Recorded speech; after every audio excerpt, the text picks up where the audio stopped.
Hi, I don't know if you saw my, Denise. sorry, one second. I'm going to No change my problem. background. My email. I'm so sorry. I came in to the office, Yes. set everything up, and then the computer completely just froze. I had to get IT to come help me, so I apologize. Luckily, we No have a worry very at all. No worry at all. Okay, so thank you. yes, well, thank you so much Thank taking you. time to chat with me this afternoon. I am Thank you. beyond exciting. Um, Oh, I am too. so Denise, I'm very very happy because the more I read about the JD, um, the more resemblance and the more applicable hands-on skills and knowledge and images and titles and everything. It's like a marriage of my previous two roles at Really? PlayStation and Sledgehammer. Yeah, So I have a lot to share, but of course I would like to have your of input in terms of why you are interested in meeting and chatting with me.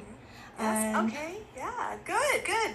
Yes. Well, thank you. You've already calmed me down. I felt so bad being late and having the tech thing, and then just thinking, oh no, now what? I don't know how. I feel like I'm not as prepared as I prefer to be, but I'm just being honest in who I am. So, mhm, you know, that's who I am, and I am. I want to say that this, normally when we have our first initial like meeting, Zoom, screen interview, yeah, um, it's interesting because I feel like I trust Game On so much. They're just so amazing that they've already kind of done all the stuff that I would normally do in this kind of meeting. So instead of worrying about all those specific details, I was hoping we could just get to know each other, and then yeah. also, if I can answer any questions that you have, either about the role or about Double Fine. Hmm. Um, yeah, I don't know if you've had a chance to kind of look into who we are. Um, Yes. yeah. Yeah, the first thing, of course, some of the titles, because my first encounter or learning about indie studios was when I was at PlayStation. Because at that desk, on average daily basis, I would work on about 200 titles. So Psychonauts Oh, were one of them. wow. There you Yeah. go. So I mean, I already came across with, and then the largest sort of like data sets and platforms that I used while I was at PlayStation was Unity and Okay. ClipViews. Mm-hmm. So Mm-hmm. by interacting those external, platforms, I Mm-hmm. got access to all of the metrics that I needed to crunch analytics for reporting. Oh, So I great. was familiar with titles, and if it wasn't because of that role, I would not have landed in my subsequent, two roles subsequent at Sledgehammer, because I was the first finance hire in decade two. Oh, that's amazing. They had 0 person before me. So there was a lot Whoa. of sort of like groundbreaking Mm-hmm. or Mm-hmm. with real boots on the ground Mm-hmm. working. Mm-hmm. There's definitely, I would say, I'm not going to sugarcoat at this point, and that's why I'm back on the market. Mm-hmm. But as we all know, the gaming industry, they have so many different genres and also different circumstances. People do move chairs. I mean, the Mm-hmm. 2 years I spent there, not only artists, engineers, those high paying, royals. Mm-hmm. Mm-hmm. And they move Yes. Yes. jobs. They move jobs every year. And like Yes. I couldn't keep up. But my role there at Sledgehammer was to make sure any clawbacks Mm-hmm. Mm-hmm. would be identified, Okay. because Okay. those, they had dollar impacts. And so I felt and I sensed myself as the custodian, like I protected. I definitely worked for the interest. I wasn't asked to review clawbacks, because that's why they had HR. Yep. But I needed to jump in and help out with accounting and payroll. And Okay. that was all because my prior accounting background. And so when I read your JD, oh, you mentioned about the long-term contractor. So I'm kind of guessing, formulating an image, a picture. What's the Yes. story about? So I'm sure you have a lot to share there. Yes, I can definitely address that. So we, I started. I'll give you a little bit about me. I have been in the games industry since '97. Mm-hmm. I started at LucasArts, Ah, which I guess kind of doesn't exist in the same way it used to. But I worked for LucasArts, and I my first role was receptionist, and then I went into facilities, and then um, I was mainly facilities, and then the executive assistant to the president there. Anyway, long story short, went from there over to a studio that's no longer around called Secret Level. Secret mm-hmm. Level was acquired by Sega. Okay. I was there for about 5 years, but Uh-huh. then and that's when I started to grow more into operations. So I was more, I got more of the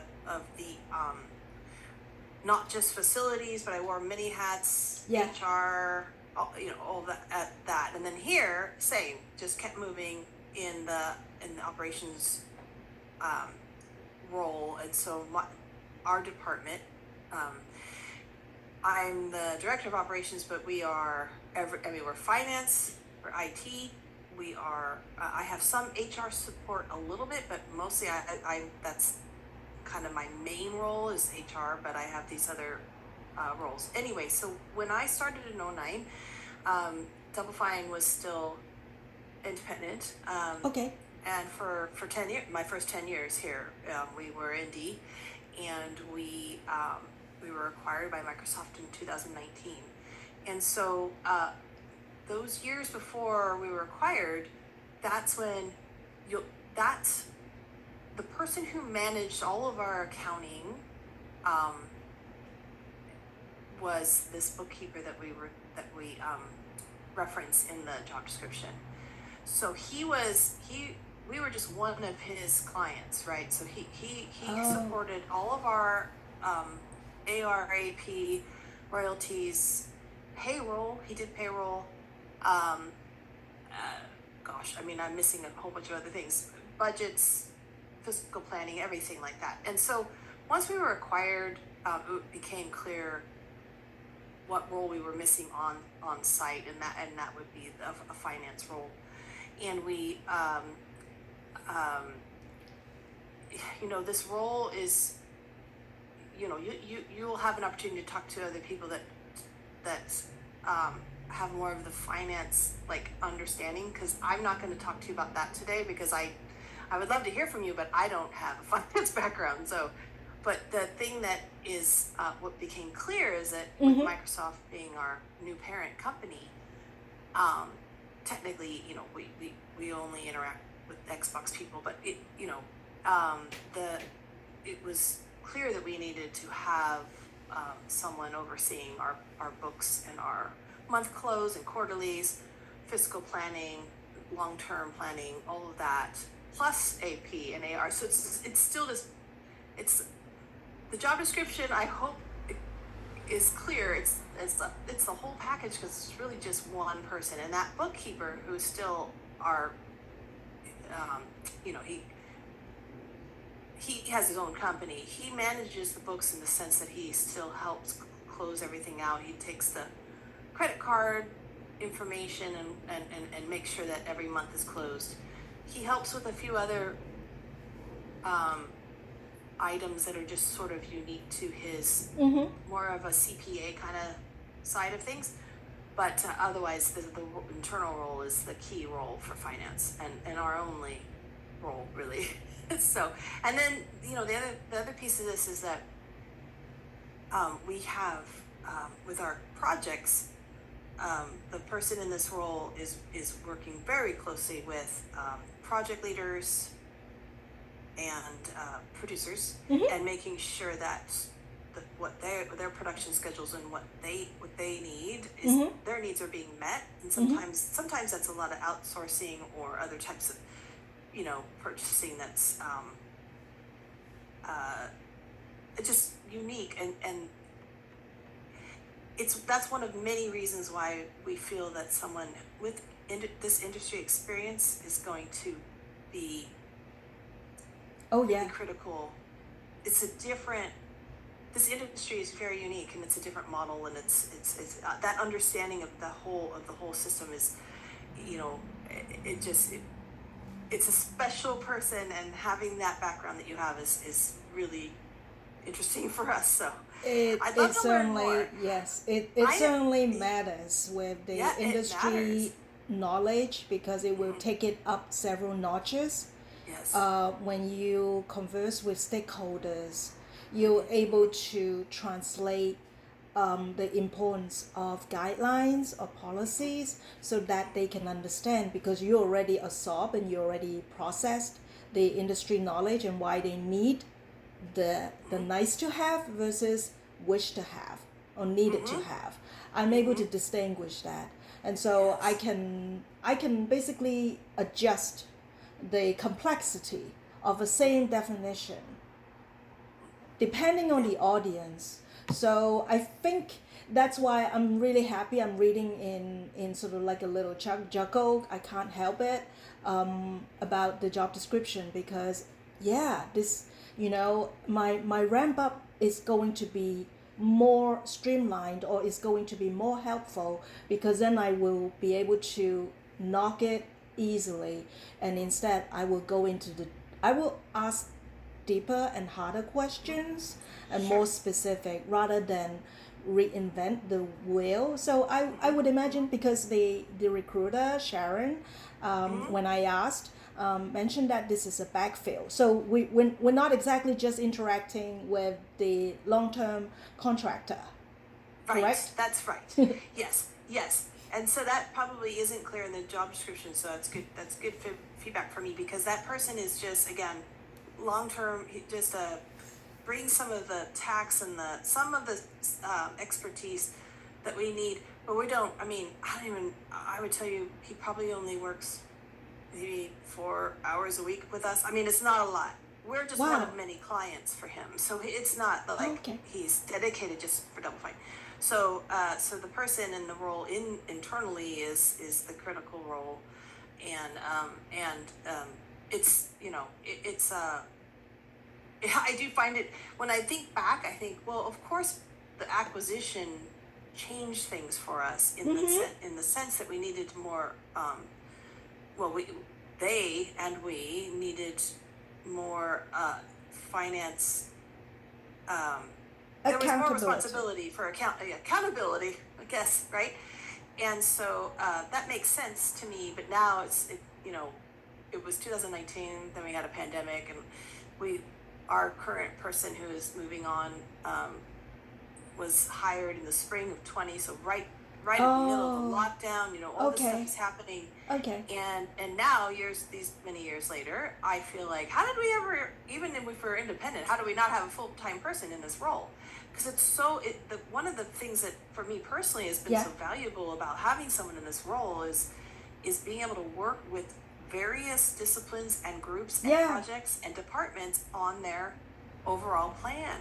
Yeah. We never had budgets before. I never got to see how much money I have in my morale budget or my trap T&E or whatever it is and that's just my department. And then there's, so it's a very important role, but it does feel like it's, um, we're not, we're not a company with multiple finance people in the same, like a department of people. We have one person doing all levels of stuff. So I want to be honest about that, and I mean, hopefully that's exciting. But it is a department of one. Let's just put it that way.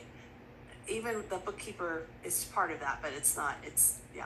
So anyway, I wanted to ask you because I am familiar with Sledgehammer, but I don't remember how large that company is. Oh, that would be definitely a two-way question.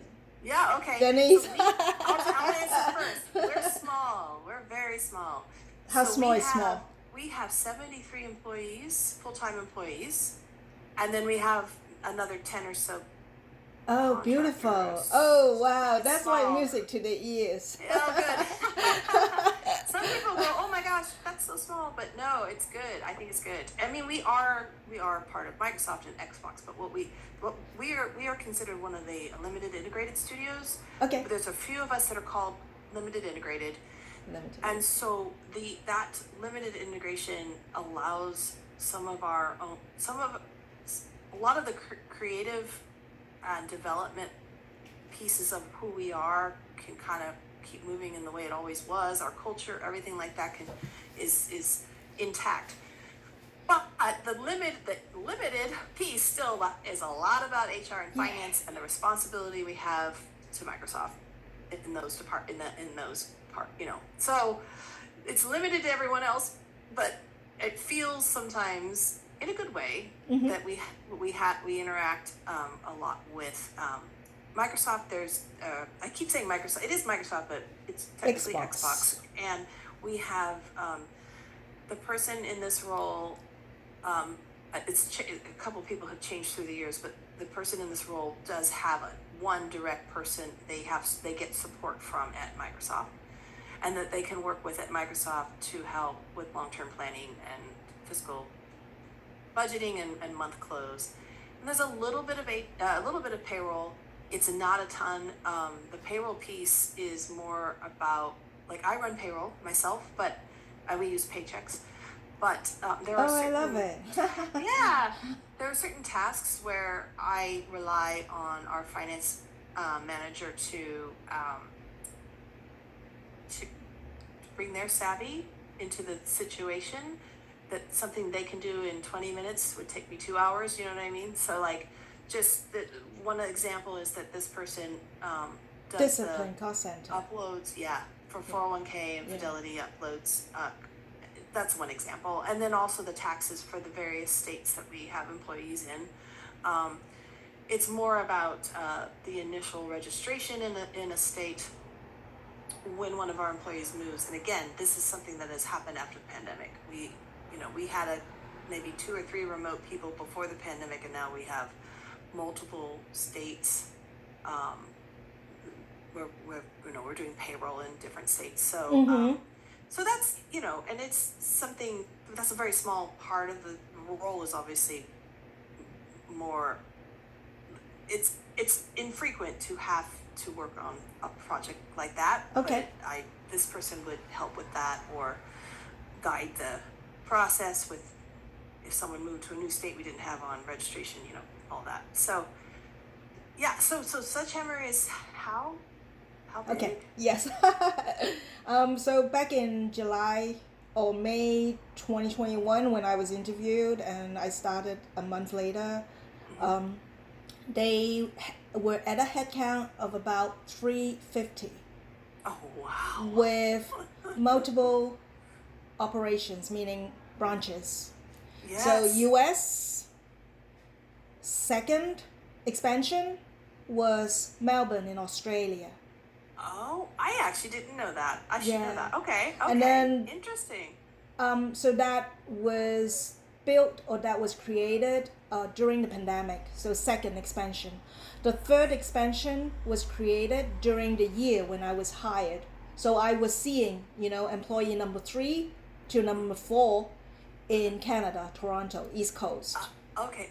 So I saw that build out. I saw that, and then while I started working there, a few months down the road, they created the entity for the UK, for Europe. So I was constantly working on different time zones. I mean, Denise, I kid you not, my workday typically was like 16 hours, and I was always overtime.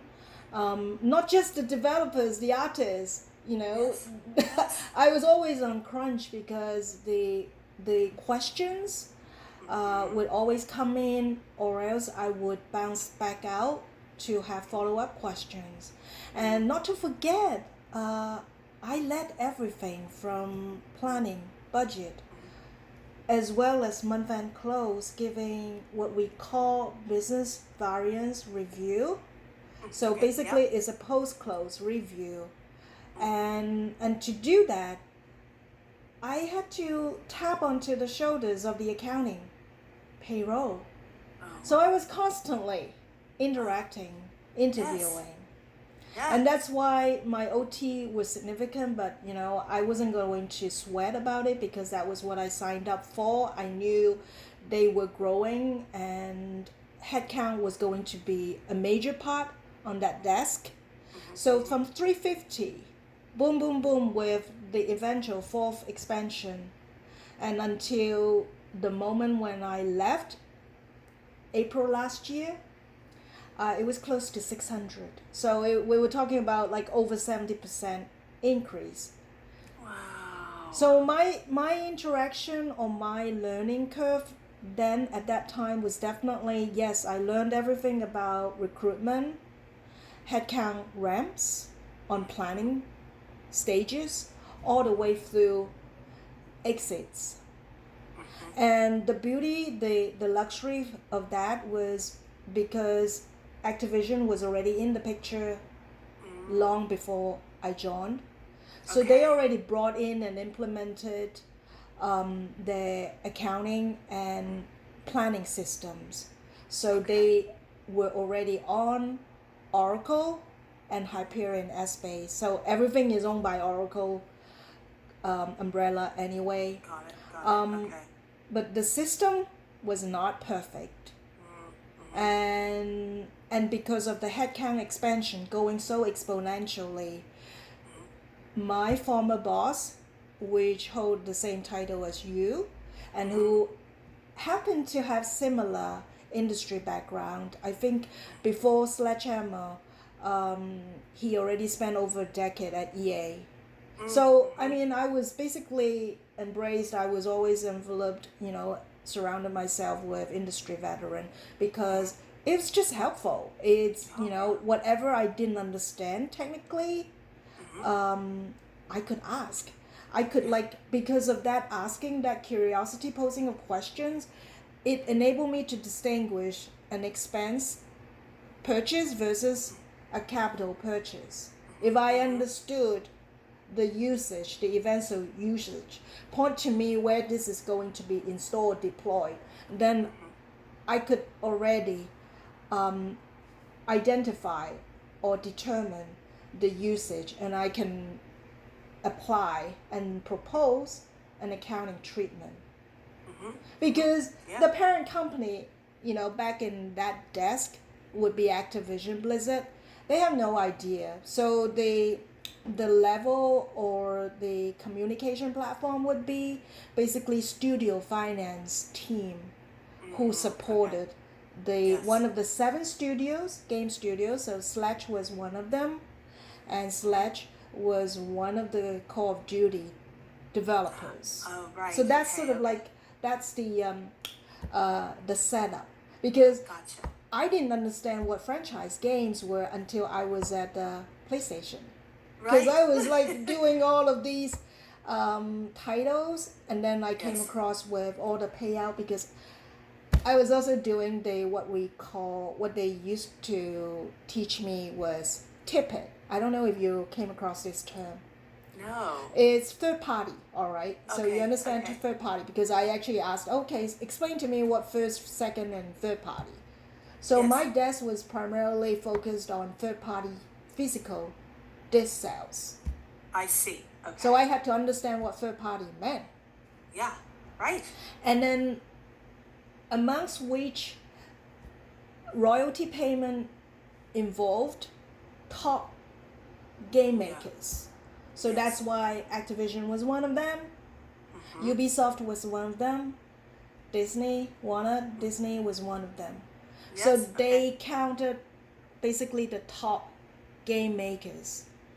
So that desk was responsible for game royalties according to the the monthly active users, all of those metrics that I was supposed to crunch every month, and then I would calculate those royalty payments and my liaison, my interaction with accounting for payment processing and the approval.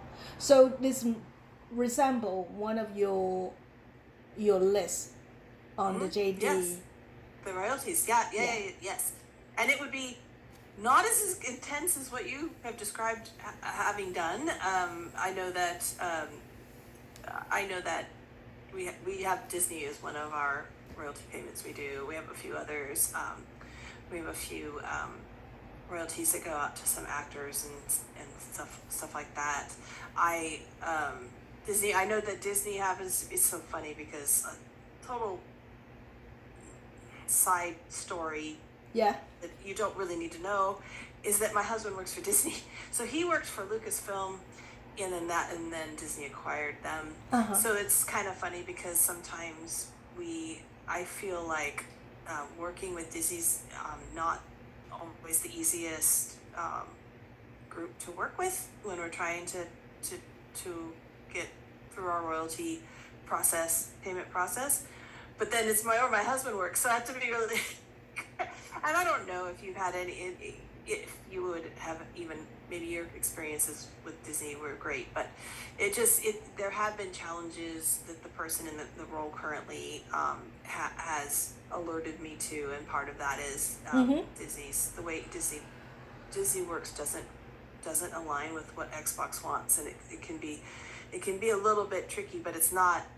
I mean, he's not spending all of his days doing Disney royalties. It's, once a quarter or whatever it is. So it's not like all the time. But if you already have experience with all of these, companies, then this would probably feel minor in comparison.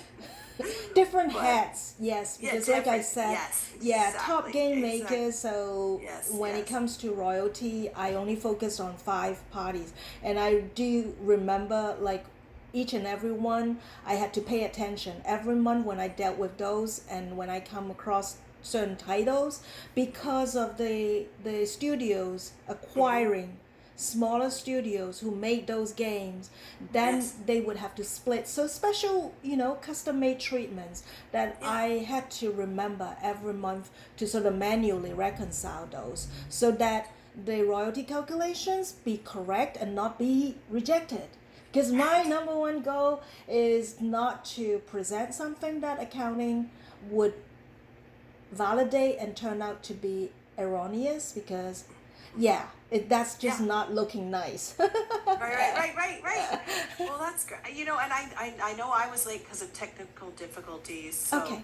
It's been so great chatting with you. I want to make sure, because I already feel like, I mean, I can tell you about our timeline on stuff, but I already know I want to move forward if you do. So do you have questions for me, or either about Double Fine or the role, or anything about us? Oh, okay. So sounds like currently you're not just on QuickBooks, right? We have QuickBooks. Yes, we do use QuickBooks.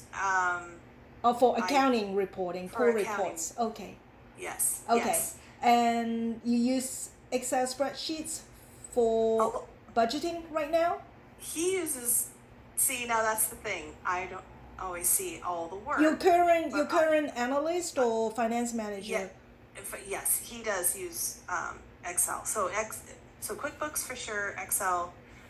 B of A is our account.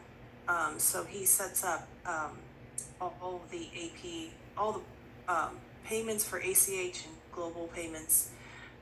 That's maybe weekly-ish when he's rolling out payments like that. And then the way B of A works, or the way Microsoft has it set up, is that the person who sets up the processing can't be the approver. So I'm the approver usually. So he'll give me a heads up. Hey, I've got these set up in B of A, and then I go in and I approve them. And we have a couple other approvers here if I'm not available. But but yes, I would say it's Excel and QuickBooks. And the other thing here is that some people, it's interesting. I don't think our finance person does this, but some people in our company use Google Docs instead of Excel, but I only use Excel, and I think that's pretty standard for Oh yeah. a lot of other roles in ops.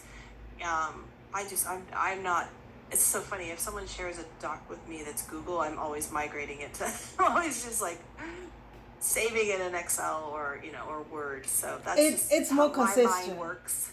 It's I more what? Oh, it's more consistent because Consistent, yeah. and it make more sense because if your parent company being Microsoft, and I know it's just Yeah, that's let's true. not jump back and forth and then convert. Yes. And besides for formula making, functionality wise, Excel is more reliable and it's more updated. So definitely and I know Sledge did have some plans to go off to Google Sheets, but they never really take it off. Um, and my follow up question would be, is there any plan to implement some of the systems as currently used by Microsoft for reporting purposes? That's a Any good question. immediate plans for implementing accounting so that, because it's just, even though, with a smaller headcount at the studio, it still make more economical sense to be migrated to the same group company platforms because it will save a lot of hair wrenching. Yeah, that makes sense. Yeah. So I don't know enough about. I know we're over time, but I don't know enough about. I'm just going to be totally honest with you. So QuickBooks. So I'm gathering what you're saying is that QuickBooks is a different property, and what would be an example of a Microsoft version of that? I try to Google online and see if I could, it's nothing for a company of this size. I know Microsoft usually make third tier accounting platforms. I think, wait, don't they own Microsoft Dynamics? Is really popular for Dynamics. second or third Okay. tier, but for their own accounting reporting, I would imagine they either use SAP or Oracle. Okay. Of this size, I can't imagine. I don't quote me. I won't. I won't. But And it's and good for information planning, for me to. I think they would definitely use something bigger than, if not equivalent to, Hyperion Space, because it's just so out there and so versatile and so Okay. top of class. Yeah, that's Yeah. a very good question. So I will find out the answer and try to get back to you on are there any plans to migrate. It'd be good to just so you know. And I'm not I don't want to be quoted here, but I'm wondering if the reason we keep using QuickBooks is I wonder if that's what It the bookkeeper has used all these years. it, And it that's it's why. okay. Otherwise, whatever you use in transition right now, I think we are Yeah. talking about a mapping table because Sure. on Microsoft they would hand down the chart of accounts. So based on that chart of accounts, because that's my Bible, anywhere I go in company.